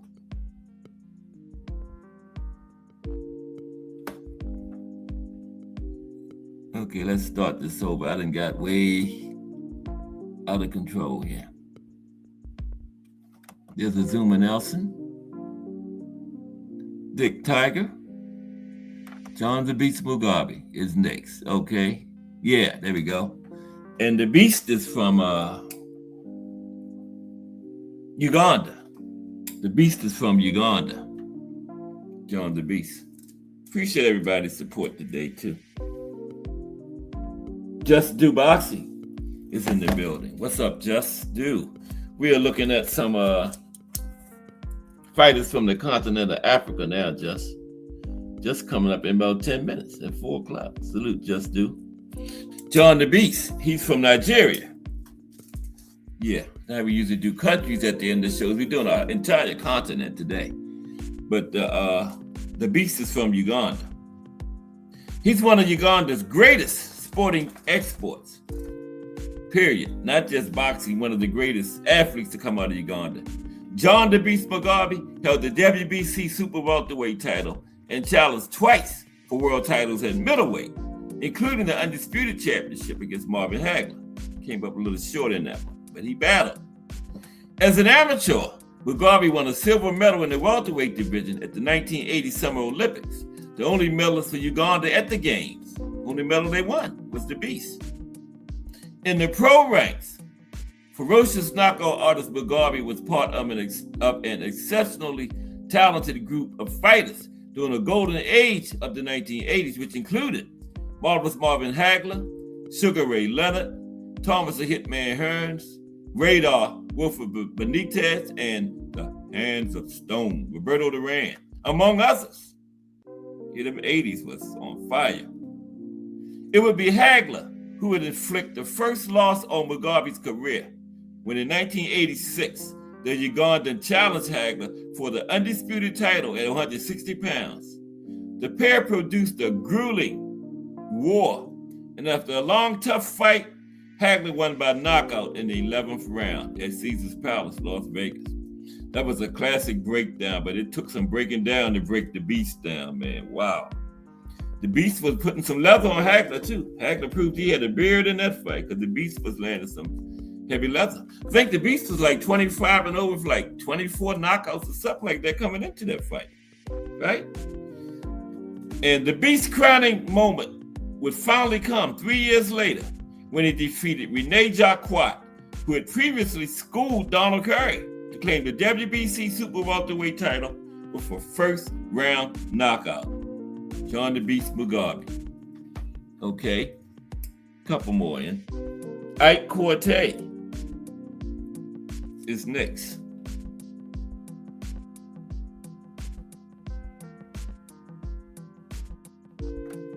Ike Cortez. There's Ike. Ike got Oscar on the map right there. There's Ike. Okay. Ike is also from Ghana, like Azuma Nelson. Yeah, Ike is from Ghana too. Now, Cortez was another powerful knockout artist, demonstrated by none of his first 23 fights going the scheduled distance. And Bazooka was guided and inspired by Azuma Nelson, who was his father-in-law. I didn't even know that until this morning. I was looking this over. Yeah, Azuma Nelson, the first one on his list, also a boxer, was Ike Cortez's father-in-law. I just found that out this morning. I did not know that. Wow. And Cortez, well, first 23 fights out the gate was all knockouts, so for Cortez. Okay. In his 26th fight in 1994, he was given a shot at the WBA welterweight title held by the then undefeated Crisanto España of Venezuela. Cortez knocked España out in the 11th round and would go on to make 7 successful defenses of his belt, defeating Alberto Cortez, Vince Phillips, and Oba Carr, among others. 3 big-name welterweights in the 80s. Alberto Cortez, Vince Phillips, and Oba Carr. Cortez had wins over all 3 of them. In October 1997, he fought Jose Luis Lopez to a draw. And following that, he was then stripped of his title after a lengthy period of inactivity. He returned from the absence to challenge lineal and WBC welterweight champion Oscar De La Hoya in Las Vegas. See, there he is with Oscar on the map right there. Now, both fighters tasted the canvas in the fight. It was De La Hoya who came away with a close, albeit controversial, split decision. Yeah, that could have went either way. Not a robbery, just one of those type of fights. It could have went. You can't be mad either way, but that was a great fight, Oscar and Ike Cortez. When I say I think it was like 97. Yeah, that was a great fight. You like watching old fights? That's one to watch. Ike Cortez and Oscar 97. Both hit the canvas too. Then after another hiatus, Cortez would return to challenge Fernando Vargas for the IBF light junior middleweight championship, but he lost out by unanimous decision to Vargas. Okay, let's get one more. And Brian Mitchell. Brian is from South Africa. Brian Mitchell. That's Brian on the left. He's from South Africa.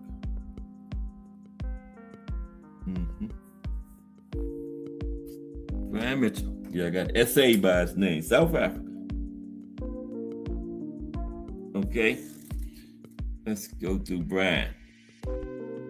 Okay. Brian was born in Johannesburg, South Africa. Perhaps the nation's greatest boxer. He captured the IBA, WBA, and lineal super featherweight titles during a stellar 49-fight career that saw him lose on just one occasion, a defeat he later avenged. 48-1 for his career.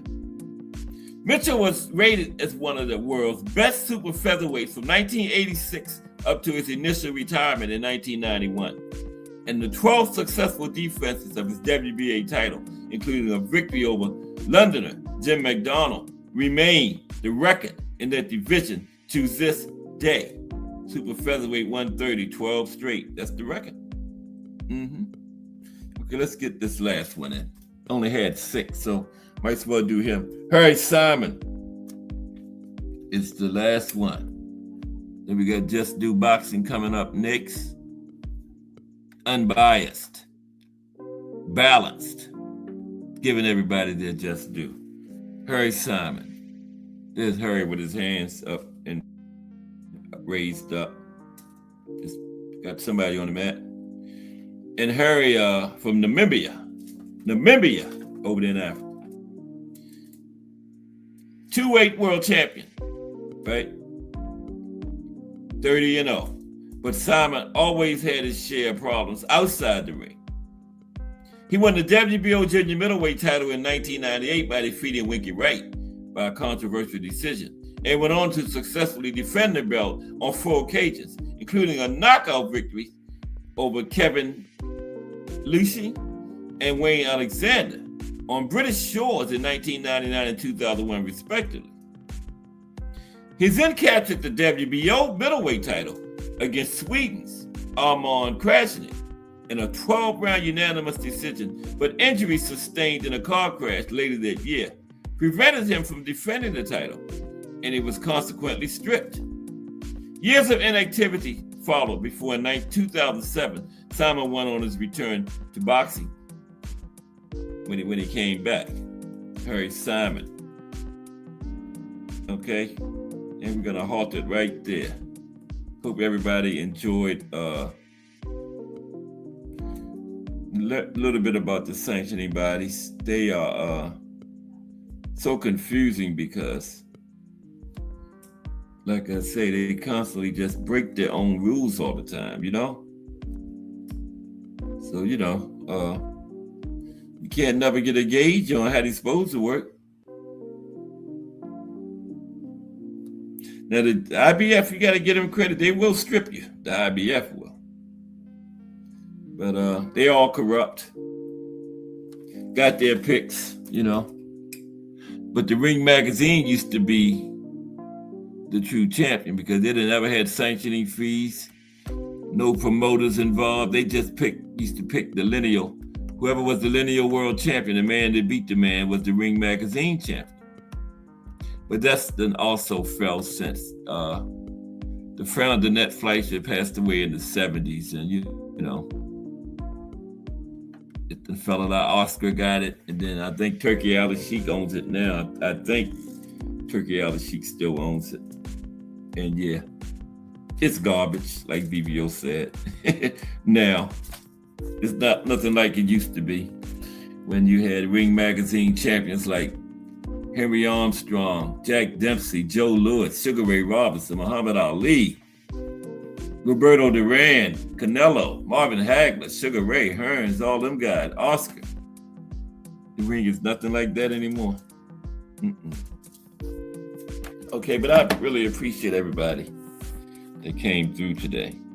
You heard Simon ended his career 31-0. I said 30. That's what I was checking. I thought it was 31. He ended his career 31-0. Never lost. Okay.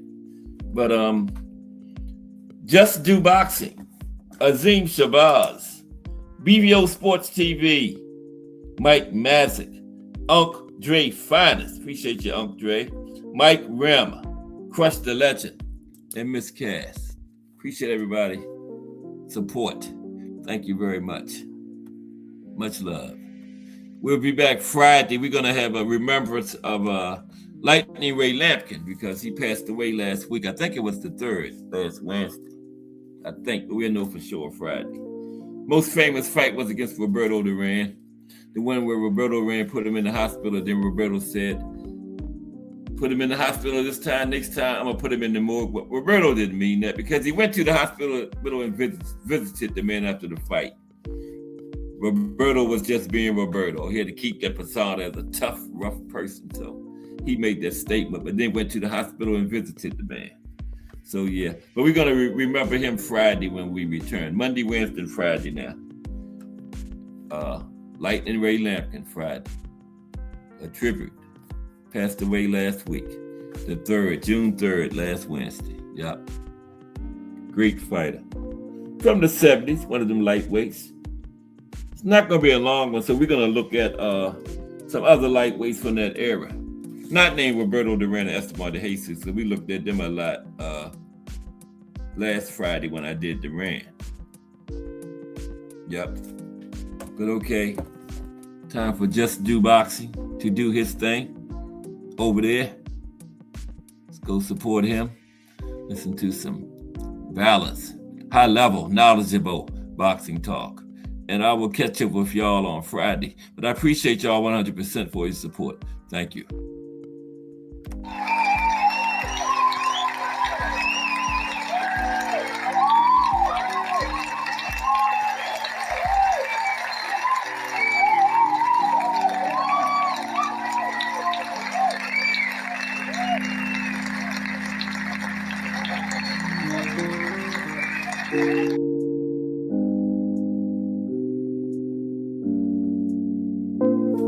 Appreciate you, Dre. Enjoy your day, my brother.